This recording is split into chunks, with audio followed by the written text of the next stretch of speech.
বর্ণাঢ্য জীবন যেভাবে চিত্রিত হয়েছে, এই চট্টগ্রাম নগর বিএনপি কার্যালয়ে নেতাকর্মী যারা এসেছেন তারাও ঠিক এভাবেই স্মৃতিচারণ করছিলেন। তারা বেগম খালেদা জিয়ার যে দৃঢ়তা, যে নেতৃত্বের গুণাবলী, তার যে দূরদর্শিতা, সেই বিষয়গুলো আসলে সকাল থেকে এখানে যারা এসেছেন সবাই তুলে ধরছেন একে অপরের কাছে। এই খালেদা জিয়ার নানান দিক সম্পর্কে স্মৃতিচারণ করছিলেন। আমি এখানে এই মুহূর্তে মঞ্চে, এই যে নগর বিএনপি কার্যালয়ের সামনে যে মঞ্চ রয়েছে, সেখানে নেতারা উপস্থিত রয়েছেন, কর্মীরাও সামনে আছেন। নেতারা দিক নির্দেশনা দিচ্ছেন, স্মৃতিচারণ করছেন।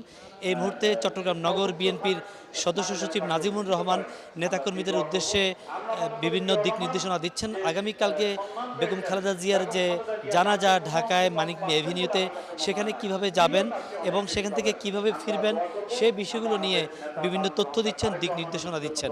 তো আসলে আমার সাথে এই মুহূর্তে চট্টগ্রাম নগরীর একজন নেত্রী, বিএনপির একজন নেত্রী আকি সুলতানা রয়েছেন।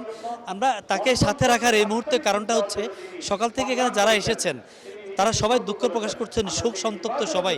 কিন্তু তাদের মধ্য থেকে একজনকে আমি দেখেছি যিনি সকাল থেকে অনবরত কান্না করছেন, তার চোখ থেকে কেবল পানি ঝরছে। এই মুহূর্তে তিনি আমার সাথে আছেন। তার কাছ থেকে জানতে চাইবো কেন তার এত শোক, কেন তার এত কষ্ট, খালেদা জিয়াকে ঘিরে, নেত্রীকে ঘিরে তার এত কিসের কষ্ট, তার এত কিসের শোক, একটু বলবেন? খালেদা জিয়ার জন্য তো শুধু আমি কাঁদি না, আমি না হয় রাজনীতি করি, খালেদা জিয়ার জন্য তো পুরো বাংলাদেশ, পুরো বিশ্ব কাঁদে। কারণ তিনি তো, তার জন্য কান্না তো মানুষের, আজকে প্রতিটা ঘরে ঘরে কান্না, প্রতিটা ঘরে আজকে রান্না হচ্ছে না, প্রতিটা মা তার সন্তানকে দুধ দিচ্ছে না, কারণ শুধু খালেদা জিয়া এই করতেছে। কারণ তিনি এমন একজন নেত্রী, তিনি এমন একজন মা, তিনি এমন একজন আদর্শ। আমাদের মানচিত্র আজকে থমকে গেছে, আমাদের জাতীয় পতাকা আজকে থমকে গেছে। তার সাথে আপনার কোনো স্মৃতি আছে? কয়টা বলবো স্মৃতি, দুইটা স্মৃতি ছিল। একটা হচ্ছে আমি গুলশান ভবনে, ম্যাডাম আমাদেরকে ডাকিয়েছেন, তো সেখানে আমি সাংগঠনিক সম্পাদিকা ছিলাম মহিলা দলের। তো তখন আমার কোনো প্রটোকল ছিল না বক্তব্য দেওয়ার, প্রেসিডেন্ট সেক্রেটারি দিবেন।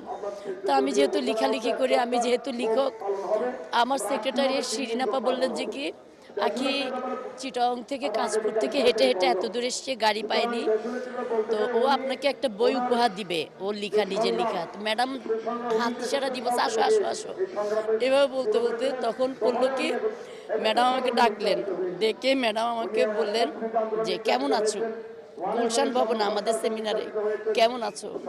তো আমি ভালো আছি এটা আর বলতে ভুলে গেছি, মানে উনি আমাকে জিজ্ঞেস করতেছেন যে কেমন আছো। এরপর আমি যে ম্যাডাম, তো তখন শিরিনাপা বললো যে আখি তুমি 30 সেকেন্ডের মধ্যে তোমার একটা অনুভূতি বলো। 30 সেকেন্ডের মধ্যে যখন একটা অনুভূতি বলতে বলছে, তখন আমি এমনভাবে কথা শুরু করলাম, আমি 13 মিনিট বক্তব্য দিয়েছিলাম। ম্যাডাম আমাকে থামিয়ে দেওয়া হচ্ছিল যে থামো আঁকি, সংক্ষেপ করো। ম্যাডাম বলছে না, ওকে বলতে দাও। এটা ছিল আমার সবচেয়ে অনন্য সাধারণ একটা আমার স্মৃতি। আরেকটা স্মৃতি হচ্ছে, এবং সেদিন উনি আমার আমার বক্তব্যকে কোট করে করে করে করে উনি বক্তব্য দিয়েছিলেন, আঁকিজি বলেছে, আঁকিজি বলেছে, এবং আমি সেদিন ওনাকে হলুদ গোলাপ আমাদের বন্ধু হিসেবে মানে বলেছি। আপনাকে ধন্যবাদ। মঞ্জুর, একটু যদি সময় দেন, আমরা একটু মঞ্চের দিকে যেতে চাই যদি সুযোগ থাকে। চট্টগ্রাম নগর বিএনপির আহ্বায়ক এরশাদুল্লাহ এবং চট্টগ্রাম 8 আসন থেকে বিএনপির প্রার্থী, তিনি এই মুহূর্তে বক্তব্য রাখছেন। সকাল থেকে তিনি আসতে পারেননি। আপনি জানেন যে চট্টগ্রামে তার একটি প্রচারণায় গুলিবিদ্ধ হয়েছিলেন, তিনি দীর্ঘদিন অসুস্থ ছিলেন, তিনি সকাল থেকে আসতে পারেননি। কিছুক্ষণ আগে তিনি এই অনুষ্ঠান স্থলে এসে পৌঁছেছেন, এখন বক্তব্য রাখছেন। আমরা একটু নিশ্চয়ই দেখাতে পারছি তার বক্তব্য, তার অবস্থান। আমরা তার একটু বক্তব্য শুনতে চাই। আমাদের দায়িত্ব হচ্ছে প্রতিদিন আমাদের অন্যান্য নেতাদের জন্য দোয়া করা, আমরা নামাজ পড়ে তার জন্য প্রতিটি ভক্তের দোয়া করবো। আল্লাহ তাআলা যেন ওনাকে ব্যস্ত নসিব করতে পারে এবং ওনাকে যেন ব্যস্তের সমস্ত মাকামে পৌঁছে দেন, সেই দোয়া অব্যাহত রাখবে। যাই আমি আপনাদের কাছে ধন্যবাদ জানাচ্ছি। আপনারা কষ্ট করে দেশনেত্রীর জন্য, দেশনেত্রীর টানে আপনারা এখানে এসেছেন এবং ইতিমধ্যে ওনার যে জানাজা, একটি জানাজা হবে, এখানে ওনার ডায়েরি জানাজা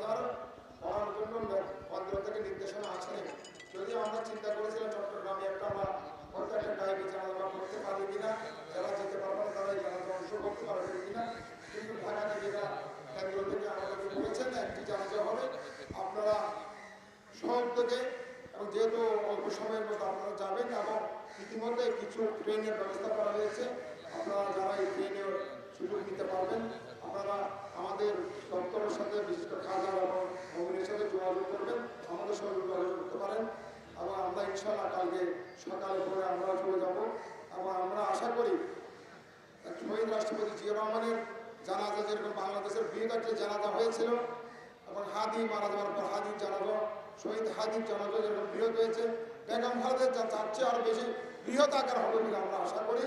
আমরা চাই বেগম খালেদাদেরকে ওরা শেষ বিদায় সসম্মান আমরা করতে পারি, আল্লাহ তাআলা যেন কিছু আমাদেরকে তৌফিক দেয়, সেই দোয়া আমরা কামনা করে আপনাদের সকলকে ধন্যবাদ জানিয়ে, নেতৃবৃন্দকে ধন্যবাদ জানিয়ে এবং যারা বাংলাদেশের আপমাননা সমস্যা যারা বেগম খালেদার জন্য দোয়া করছেন তাদেরকে ধন্যবাদ জানিয়ে আল্লাহর দরবারে আপনাদের সকলে আমরা যেন যারা বেঁচে আছি আমরা যেন সুস্থ থাকি, সুন্দর থাকি এবং আমরা সুস্থ থাকি।